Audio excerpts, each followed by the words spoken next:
par la Micheline multicolore. Entre-temps, Armand de la Cuevas a déraillé, mais il remet la machine en route pour retrouver le bon wagon qui se prépare à attaquer le fameux mur de Grammont. Lorsque le peloton atteint le sommet du mur de Grammont, Thierry Marix, lui, a déjà basculé de l'autre côté depuis 50 secondes. Kilomètre 74, les pavés de la côte de Bosberg. C'est la dernière grosse difficulté que l'homme de Castorama va passer en tête.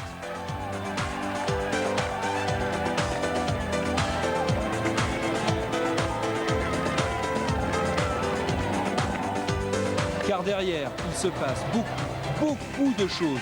Mais la fin de cette étape vous est narrée par un autre conteur. Thierry Marix, l'animateur du jour, reçoit du renfort à 70 km de l'arrivée. Dans ce groupe de tête, comprenant 15 coureurs, on trouve entre autres Cioccioli, Alcala, Roux, Amstin, Cubigno et 2 autres Français en plus de Marix, son équipier Arnoux et Dante Redze, un équipier du maillot jaune. Ce groupe n'arrive pas toujours à trouver un bon terrain d'entente. L'avance oscille entre 1 minute 30 et 1 minute 20 sur le peloton. En fait, on a l'impression que dans cette échappée, chacun essaie de trouver une ouverture pour jouer un coup personnel. Donc, ça discute, notamment du côté des Français. On sent que Marix a encore envie de tenter quelque chose. En tout cas, ça s'énerve un peu. Et voilà que Marix en remet. Thierry n'a pas gagné son prologue, il n'a pas encore eu sa victoire d'étape. Alors, à 36 km de l'arrivée, il fournit encore un effort terrible. Mais tout seul, dans la pluie, c'est trop lourd à supporter. Thierry Marix doit se faire une raison, mais chapeau pour le panache. À 25 km de l'arrivée, l'échappée des 15 est morte. Cela se passe au moment du dernier sprint de bonification. Et c'est Capucci qui s'offre 6 secondes. L'Italien, toujours aussi imprévisible, continue même son effort. Claudio entraîne dans son sillage un autre grand animateur du jour, Greg LeMond. Suivent ensuite le Danois Brian Holm et le Français sprinter Laurent Jalabert.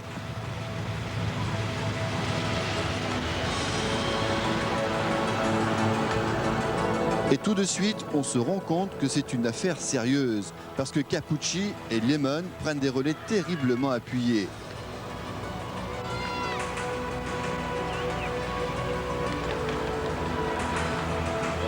Étonnant Greg LeMond, fatigué au début du tour, il se relance dans cette étape en tentant de se rappeler aux souvenirs de Bugno, Indurain et autres favoris.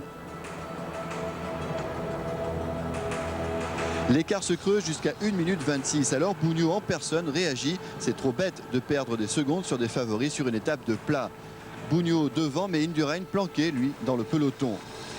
Les 4 toujours à fond, même sur les pavés. Cette portion est plus simple à négocier en petit nombre que dans la masse du peloton. Et ce que craignaient tous les coureurs se produit, chute collective à l'arrière. Une vingtaine de coureurs se retrouvent au sol. Bilan, Verschuren, traumatisme au poignet gauche. Gonzalez, touché au coude et à la cuisse gauche. De Vries, blessé au bassin. Boden, métacarpien, main gauche fracturée. Poli, contusion sévère, sans perte de connaissance.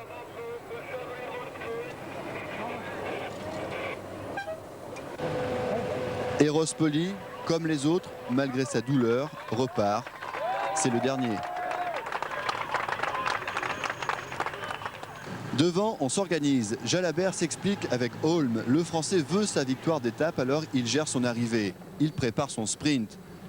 Capucci et LeMond, eux, continuent d'assurer un train d'enfer. Jalabert se place dans leur sillage. Mais attention, à la sortie du rond-point, André Houdard, Brian Holm essaie de jouer la petite chance qui lui reste.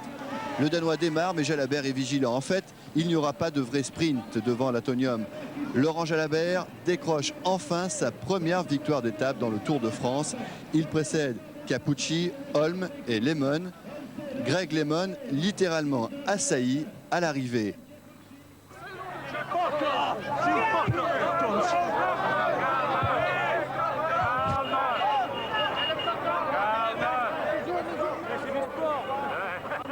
Encore un Français à l'honneur, avec même un coup double pour Laurent Jalabert, victoire d'étape et maillot vert. Quand j'ai vu qu'il y avait une cassure et que Capucci insistait, j'ai suivi. Ensuite, j'ai collaboré avec eux parce que bon, je voulais éviter le sprint massif, c'était mieux pour moi. Et bon, quand j'ai vu qu'il y avait une 20, bon, mais là, je me suis dit qu'il faut garder un petit peu pour la victoire d'étape. Je savais de toute façon que Lemon allait rouler, que Capucci allait rouler jusqu'au bout. Et qu'avec une 20 d'avance, on ne pouvait pas être revu. Ouais. Alors, votre obsession, c'était de gagner une victoire d'étape. Cette victoire d'étape, vous l'avez. Maintenant, il y a autre chose à défendre, c'est le maillot vert. Bien oui, le maillot vert, et puis je vais essayer de gagner d'autres étapes. Hein. C'est pas parce que j'ai gagné une étape que ça y est, mon tour est fini.